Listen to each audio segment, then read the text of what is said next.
Hey guys! So, I really like my Be Silent videos, the truth to be told. Obviously you can hide behind silence and much more expressing through just simply writing and physical expressions. That's beautiful, that's what's created art in the first place, to be able to express things without words. But I felt like that for this video, just want to let you know what's the sense of it, because it's so simple. Obviously yoga, it's seemingly like the different moves, but that's only just one part of it. So many of you is very aware, especially those probably who find my videos. I would be much more a classical teacher, but the point is of how to activate our parasympathetic nervous system, what would be, how you call it, the more relaxing, more processing aspect of our own self, and not the continuously go. Obviously it's find a balance between active and not as active aspect, but that's what's processed in between, out breathe or inhale and exhale. So much more the parasympathetic or the sympathetic nervous system would relate to our fight and flight as well, to the adrenaline fuel, the more the yin-like energy when we are on the go, willpower, the sun center firing up, the sense of self, activating ourselves towards achieving this and that, but that can create a lot of out of balance, and our brain can get hooked on it too through conditioning as well too. So we much more become living for that hype, for that thrive, for that go of life. So learn to counter-react that, but a lot of triggers comes from that place too.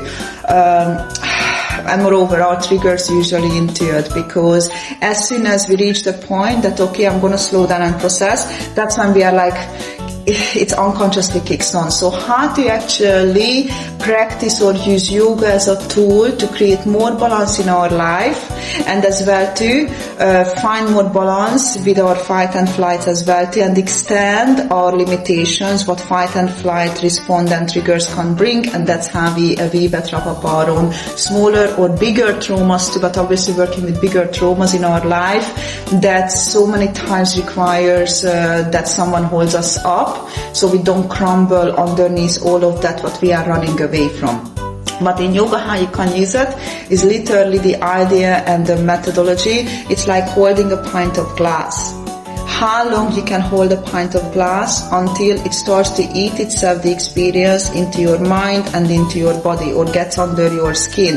That's when the true inner challenges comes up. But what you do, you keep yourself into that situation. You are not running away, especially if your response would be running away.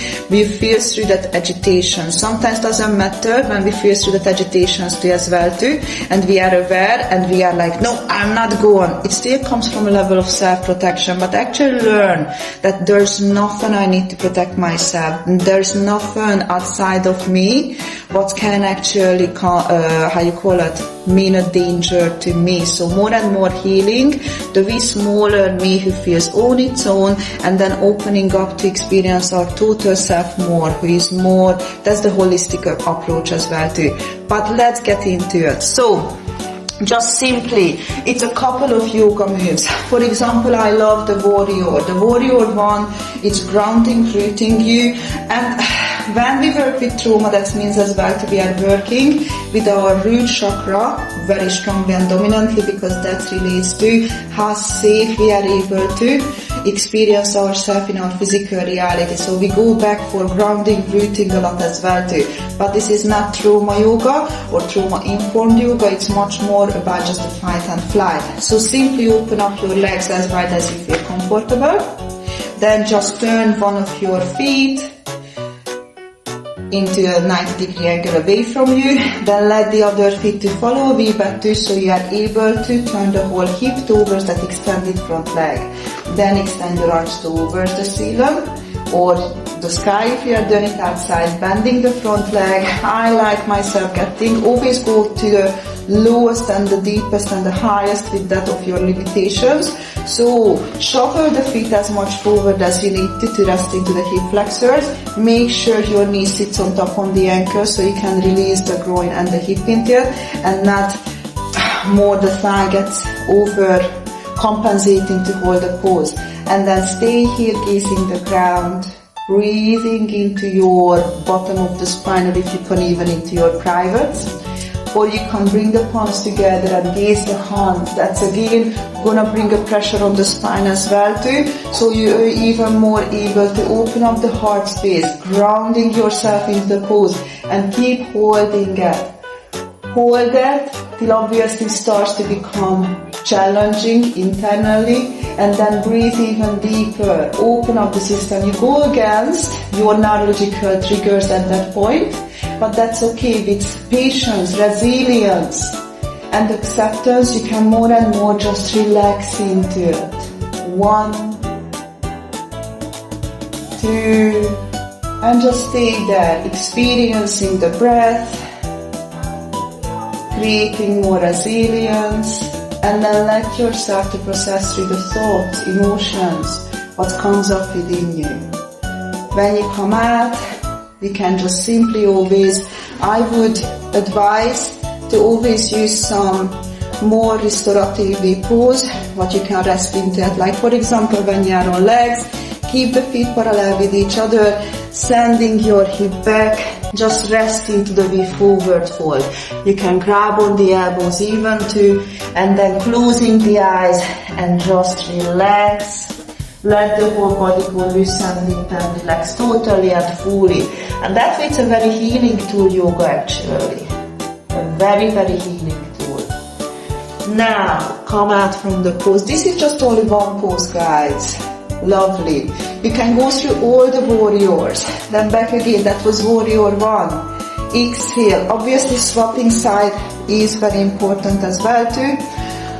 Do you on both of the side.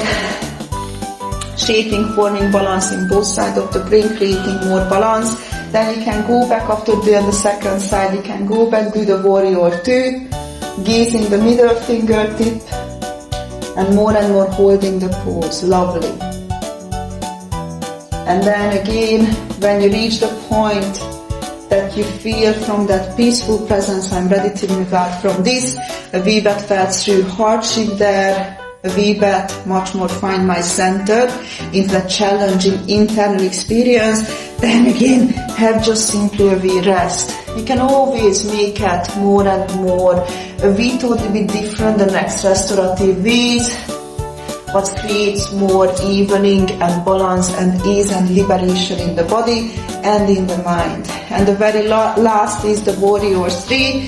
For that, just close your legs together, keep the feet parallel with each other. Lovely. Extend your arms towards the ceiling, like someone pulls you towards the ceiling, and then exhale, rest fully at the bottom of the feet evenly, relaxing in the hip flexor. Shift the weight on one of your feet, bring the other feet on the tiptoes, and then slowly sensing the balance, tilting forward with upper body arms as high it is, meanwhile lifting away the tiptoe feet, what you are not balancing on. And you can hold this one as long as you can. Just breathing on that. Try to release the tension, the grasping in the body and mind, but know when yourself pulls you out from it, that peaceful presence of your own self, that we deeper we voice within, then move out from it. When it comes from the place of the triggers, the noisy head, move out, I can't handle this, you know what I mean, but so many times in the way to actually experience our true self, a wee bit just acknowledge it, that's the monkey mind, acknowledge it, but just breathe deeper. We don't need to believe that hardship, doesn't matter how much it seemingly, the body itself experiences that, and that's how we more and more mature the brain, and we are keep growing obviously. So hope it was helpful. That's why it's much more a way of approaching the practice and not like Osho and use a lot of the moves. So use with this understanding your practice even deeper. Hope it helped you guys. I really appreciate your presence, really appreciate you receiving what I know. It's all helped me as well too, and thank you so much for everything. Keep up the great work. It's not easy, but I believe that it's all about finding the balance aspect and more living from that part, and just keep it freaking real. That's the truth. So sending you lots of love and see you